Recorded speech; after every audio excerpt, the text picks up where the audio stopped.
Assalamualaikum warahmatullahi wabarakatuh. Perkenalkan, nama saya Cindiaprani, saya Prodi S3 Keperawatan Poltekkes Kemenkes Bengkulu, kelas 2A, NIM P05120220006. Baiklah, di sini saya akan menjelaskan sejarah keperawatan jiwa dan teori Pavlov. Baiklah, saya akan menjelaskan terlebih dahulu tentang sejarah keperawatan jiwa. Yang pertama, zaman purba. Zaman purba menjadi titik awal kesehatan mental awal manusia yang mulai mendapatkan perhatian.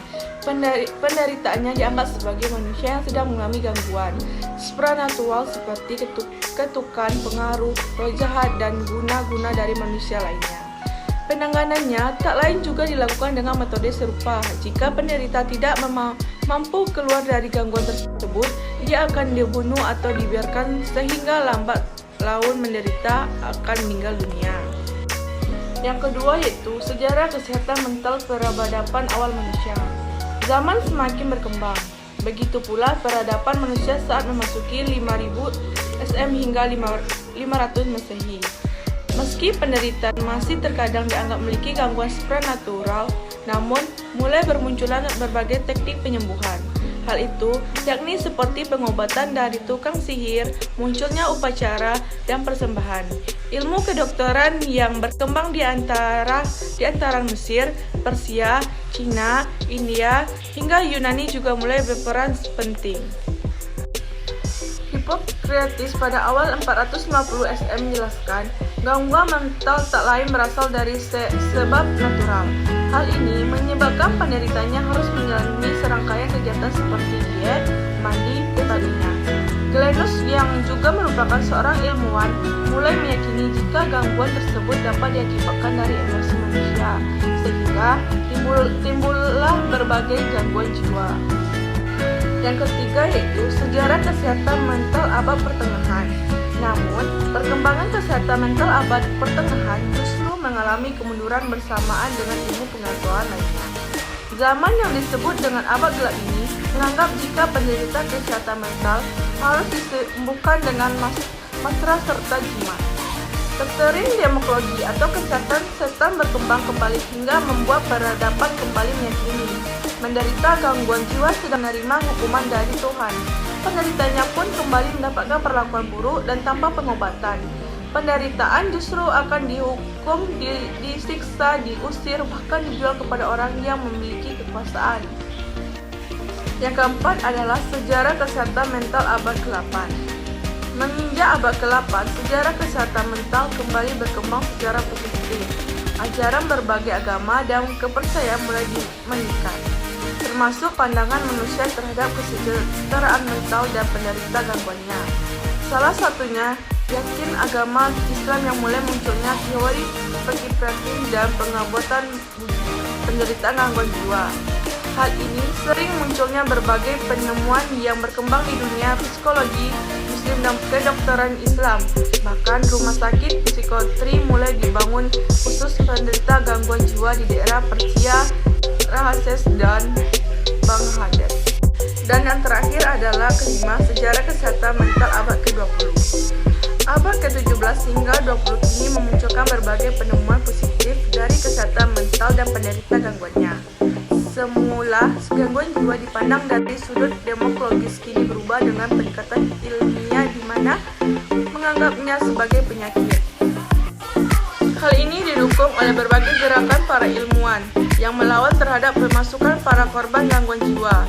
Sebut saja seperti Prancis yang mempelopori pendekatan humanis, Inggris yang mendirikan York Trust, serta Amerika Serikat yang mendirikan rumah sakit mental modern.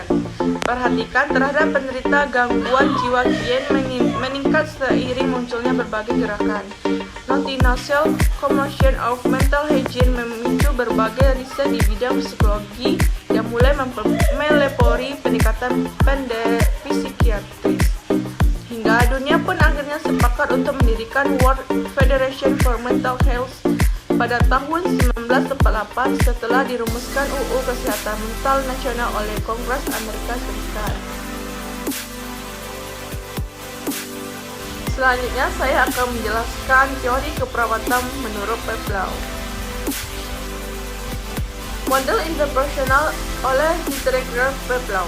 Menurut konsep model ini, kelainan jiwa seorang bisa muncul akibat adanya ancaman tersebut menimbulkan kecemasan, ansietas timbul dan alami seorang akibat adanya konflik saat berhubungan dengan orang lain, interpersonal.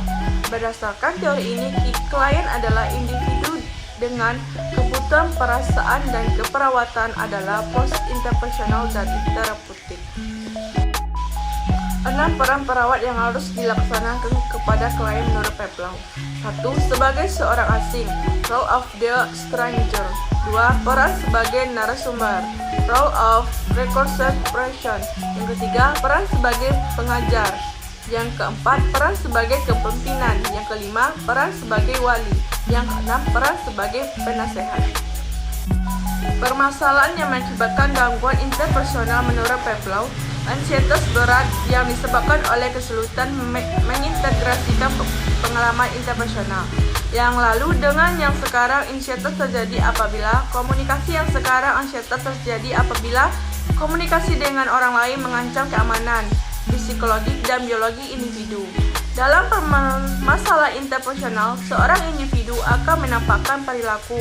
Di antaranya, individu merasa tersaingi, merasa kecemasan yang berlebihan, senang menyendiri, dan enggan membicarakan permasalahan yang dialaminya. Selanjutnya, peran perawat dalam melakukan terapi.